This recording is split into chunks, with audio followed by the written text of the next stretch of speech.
Compound microscope के बारे में। कंपाउंड के नाम से ही जाहिर है कि जिसमें एक से ज्यादा लेंस इस्तेमाल किया गया है। कंपाउंड माइक्रोस्कोप को हम लोग उन काम को देखने के लिए इस्तेमाल करते हैं जिन्हें हम लोगों को बहुत ही ज्यादा क्लियरली देखना हो, जैसे कि हम लोग सेल्स वगैरह जो बहुत ही छोटे सेल्स हैं, जैसे एनिमल सेल हो सकता है, प्लांट सेल हो सकता है, इसके अलावा जो है हमारे पास जर्म्स वगैरह उन्हें देखने के लिए, स्टोमेटा एपिडर्मिस वगैरह को देखने के लिए हम लोग जो है कंपाउंड माइक्रोस्कोप इस्तेमाल करते हैं।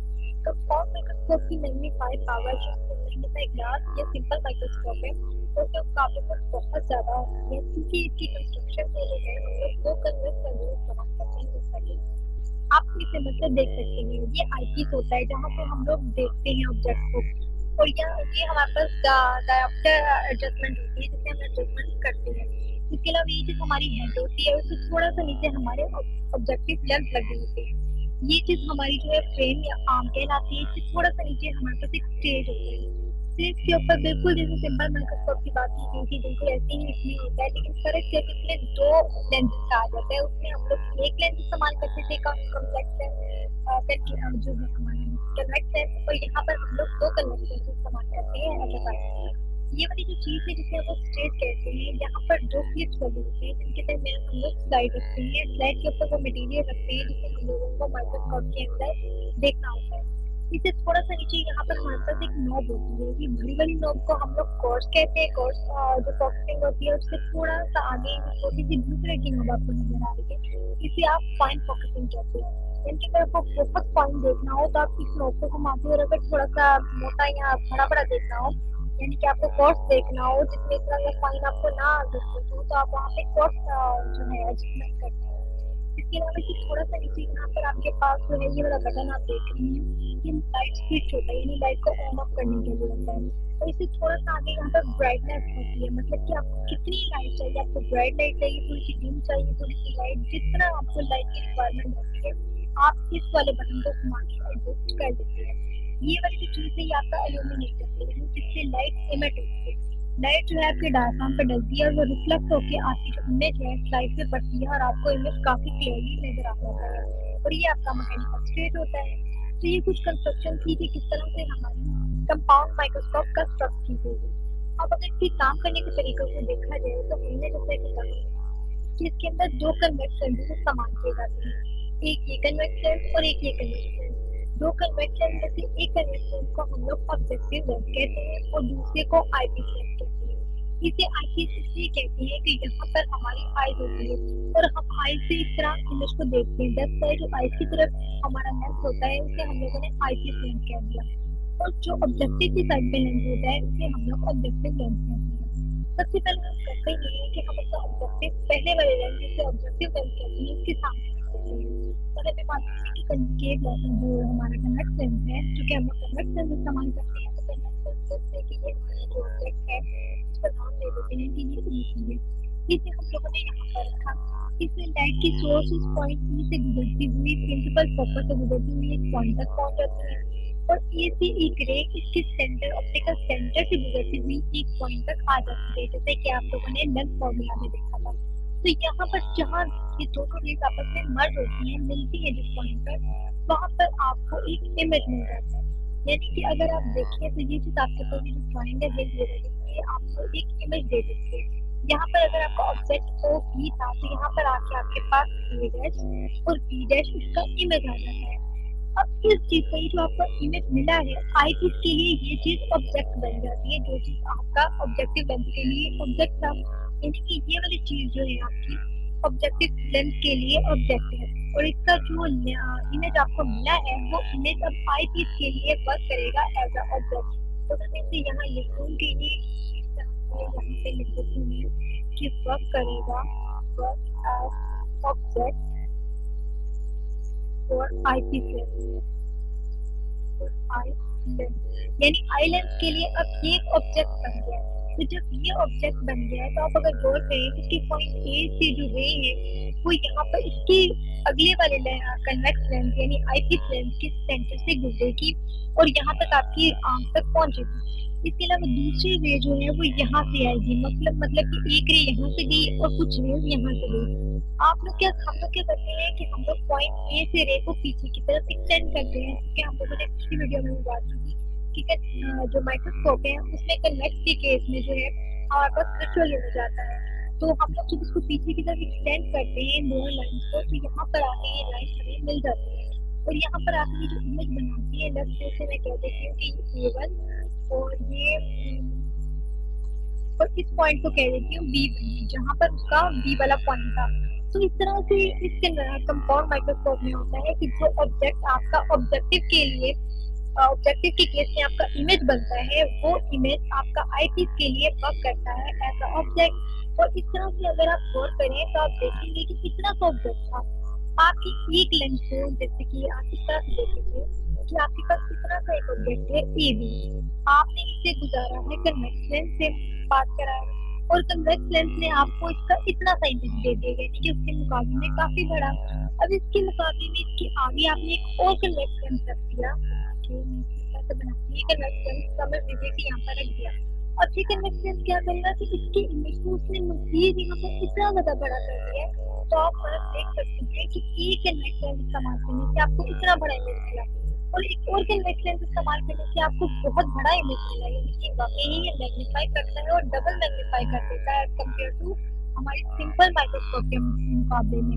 तो इसीलिए हम जो है वो कन्वेक्स लेंस को इस्तेमाल करते हैं कंपाउंड माइक्रोस्कोप में और एक की जगह दो इस्तेमाल करते हैं।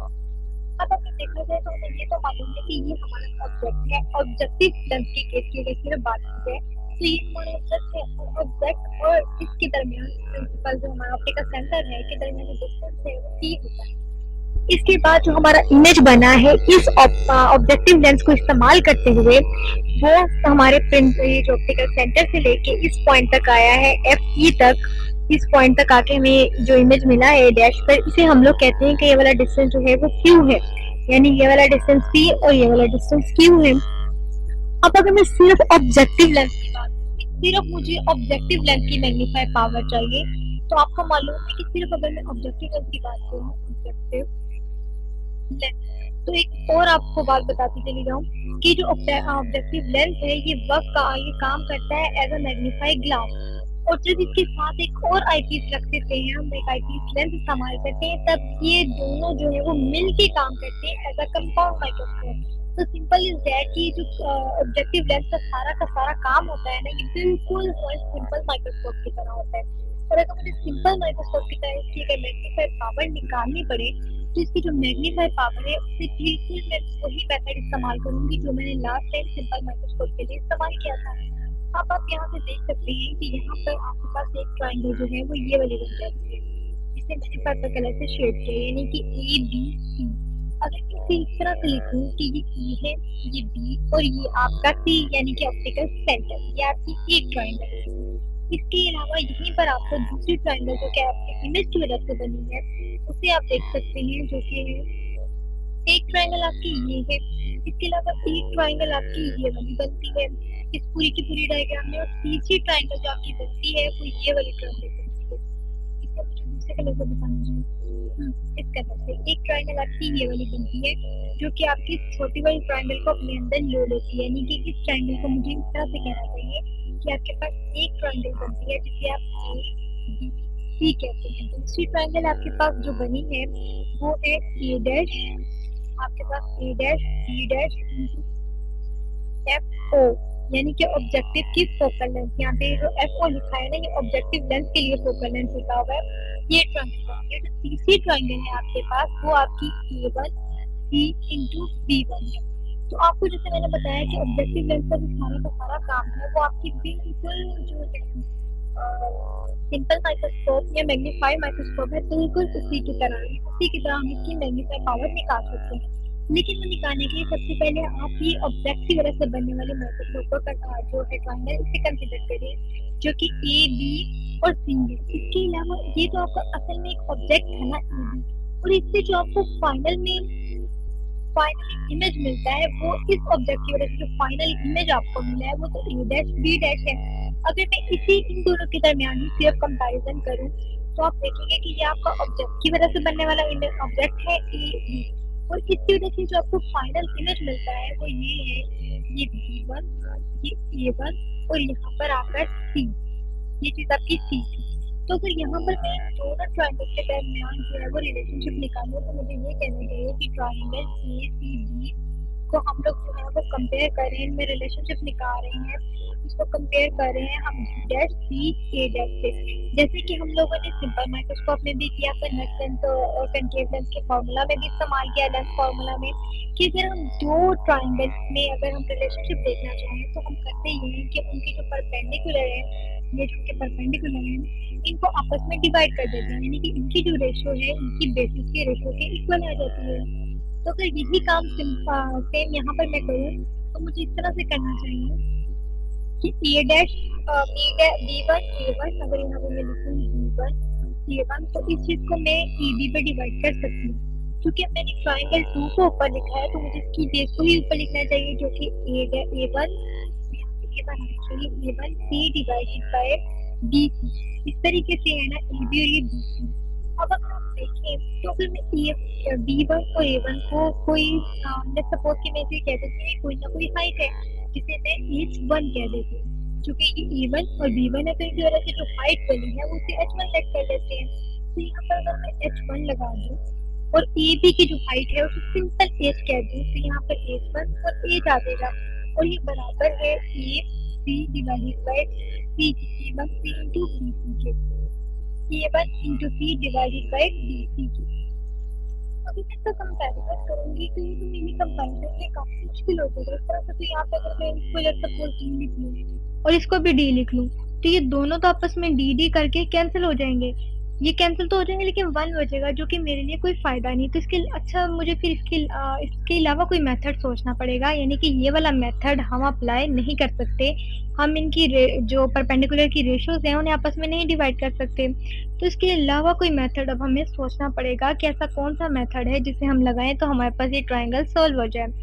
तो जैसे कि हम लोगों ने लास्ट टाइम किया था, हम लोगों ने tan थीटा की रेशियो इस्तेमाल की थी।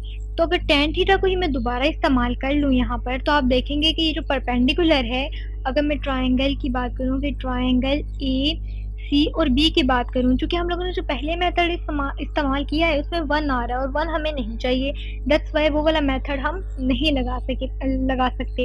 इसीलिए मैंने वो वाला मेथड जो है इस्तेमाल किया था ताकि आपकी ये कंफ्यूजन दूर हो जाए कि जिस तरह हम लोग लेंथ फार्मूला में कर सकते हैं तो हम यहाँ पर क्यों नहीं कर सकते। हम यहाँ पर इसलिए नहीं कर सकते क्योंकि यहाँ पर हमारे पास वन आ जाता है, अगर हम इन दोनों को डिवाइड कर दें तो हमें वन नहीं चाहिए, हमें सिंपल एक उनका फॉर्मूला चाहिए, सिंपल एक रेशो चाहिए इनके दरमियान। तो वो हम इस तरह से निकाल सकते हैं कि अगर मैं tan थीटा लूँ तो tan थीटा जो है वो परपेंडिकुलर ओवर बेस आ जाएगा। इस सिचुएशन में हमारा जो परपेंडिकुलर है वो h है और डिवाइडेड बाय बेस है यानी b और c। और अगर आप दोबारा से यहाँ पर देखें b और c इनके दरमियान जो डिस्टेंस है वो p है। अगर मैं p को भी कहूँ कि p जो है वो इक्वल है कोई ना कोई डिस्प्लेसमेंट के, डिस्टेंस के, तो यहाँ पर मुझे d लिख देना चाहिए। और जैसे कि हम लोगों ने लेंथ फार्मूला में कहा था कि अगर a कुछ देर के लिए बहुत ही नजदीक आ जाए b के तो उस सिचुएशन में मैं कह सकती हूँ कि मेरा जो tan थीटा है वो अप्रोक्सीमेटली इक्वल टू थीटा हो गया। तो अगर यहाँ पे मैं सिंपली ये लिखूँ कि थीटा इज इक्वल्स टू, यानी कि थीटा ऑब्जेक्ट कर देना चाहिए ना, क्योंकि ये वाला जो थीटा बनता है इस डायग्राम के अकॉर्डिंग ऑब्जेक्ट की वजह से बनता है। तो इसे मुझे आई जो है थीटा ओ लिखना चाहिए, यहाँ पर थीटा ओ लिखना चाहिए। तो थीटा ओ जो है वो एज डिवाइडेड बाय डी के इक्वल आ जाता है। तो ये हमारी तकरीबन एक ट्राइंगल तो सॉल्व हो गई। अब बारी है दूसरी ट्राइंगल की, A1C। अगर हम इसका डिस्टेंस पीछे से देखें, ये हमारा A1 है और ये हमारा C है, यानी कि इमेज और हमारे जो ऑप्टिकल सेंटर है के दरमियान जो डिस्टेंस है जिसे हम Q कहते हैं, इस Q को हम D के इक्वल ले सकते हैं। तो अगर यहाँ पर मैं वही वाला फॉर्मूला अप्लाई करूँ tan थीटा वाला for triangle A dash C B dash के लिए, तो यहाँ पर tan थीटा फिर मेरे पास h1 डिवाइडेड बाय a1c जो कि q के इक्वल है और q जो है वो d के इक्वल ले सकते हैं। तो इस तरह से हमारे पास इसके इक्वल आ जाता है। तो अगर अब मैं आसानी से जो है वो अपनी मैग्नीफाई पावर निकाल सकती हूँ, क्योंकि मैंने लास्ट टाइम बताया था कि जो हमारी मैग्नीफाई पावर होती है वो मैग्नीफाई पावर हमेशा हमारे जो इमेज की वजह से एंगल बनता है उसकी डिवाइडेड बाय हमारे ऑब्जेक्ट की वजह से जो एंगल बनता है उनकी रेशो के इक्वल होता है, यानी कि हमें इमेज की वजह से बनने वाले एंगल को डिवाइड करना पड़ता है ऑब्जेक्ट की वजह से बनने वाले एंगल पर। तो ये चीज़ जो है हमें क्या दे देती है, मैग्नीफाई पावर। और ये जो मैग्नीफाई पावर है, अब इसको मालूम करने के लिए, चूंकि मैंने आपसे कहा है कि हम सिर्फ ऑब्जेक्टिव लेंस की बात कर रहे हैं, तो ये हमारे पास ऑब्जेक्टिव लेंस के लिए जो है इस तरह से आ जाएगा कि H 1 divided by D divided by H divided by D. तो डी डी से कैंसिल हो जाता है और यहाँ पर हमारे पास एच 1 डिवाइडेड बाई एच आ जाता है। और अगर इसे मैं मजीद इस तरह से सॉल्व करूँ कि बजाय इसकी कि मैं पूरी ट्रायंगल आईपीस लेंस के लिए भी सॉल्व करूँ, पूरा का पूरा काम दोबारा से इस लेंस के लिए भी करूँ, क्यों ना मैं एक छोटा सा फॉर्मूला लगाऊं। आपको मालूम है कि जैसे मैग्नीफाई पावर, हमारे पास मैग्नीफाई पावर जो है वो h1 डिवाइडेड बाई एच निकली है ना। अगर मैं इस मैग्नीफाई पावर को मल्टीप्लाई कर दूं किस चीज से, ये वाली चीज जो है लेंथ हमारी, इसे हम लोगों ने कहा ऑब्जेक्ट की एज लेंथ है। और यहाँ पर इमेज की जो लेंथ आई है, जिसे हम लोगों ने कहा कि ये ए डैश A1 और B1 है, इसकी जो लेंथ आई इसे हमने H1 कह दिया। क्यों ना मैं सिर्फ इसे H डैश कह दूं।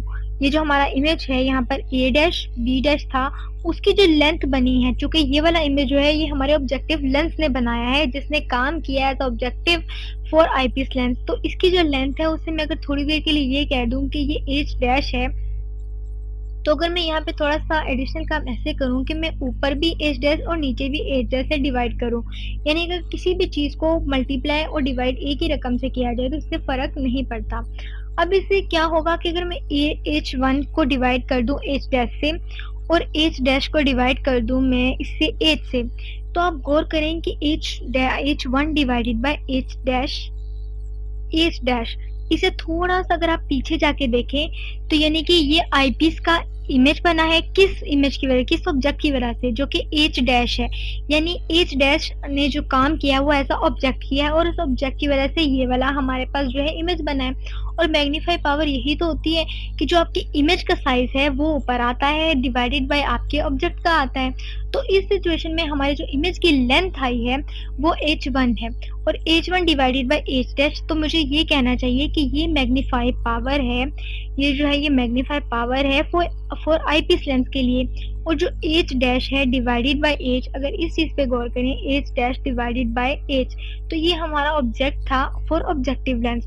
और इसकी वजह से जो हमें इमेज मिला है उसकी जो लेंथ आई है, उसकी जो ऊंचाई आई है वो H डैश आ गई। तो अगर इसकी वजह से सिर्फ ऑब्जेक्टिव लेंस की बात की जाए इतने हिस्से की, तो इसकी मैग्नीफाई पावर इस तरह से मालूम की जा सकती है कि इसकी इमेज की जो लंबाई है यानी H डैश, उसे डिवाइड कर दिया जाए इसकी ऑब्जेक्ट की लंबाई से।